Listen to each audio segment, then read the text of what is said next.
warahmatullahi wabarakatuh.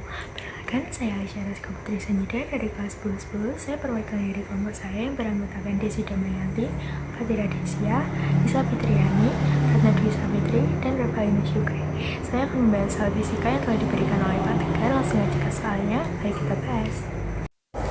Jadi di sini saya sudah menulis soal 1,275 gram yang akan saya ubah menjadi kilogram.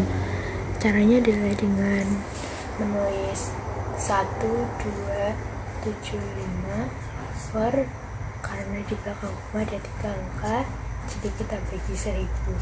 Setelah itu gram ke kilogram, 1, 2, 3 naik 3, kita kalikan 1000.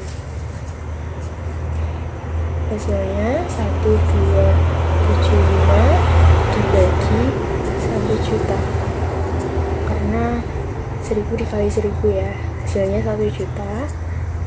Setelah itu hasilnya adalah 0,001275 kilogram. Jadi sekian pembahasan saya kali ini. Terima kasih sudah menonton.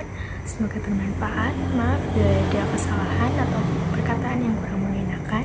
Saya akhiri. Wassalamualaikum warahmatullahi wabarakatuh.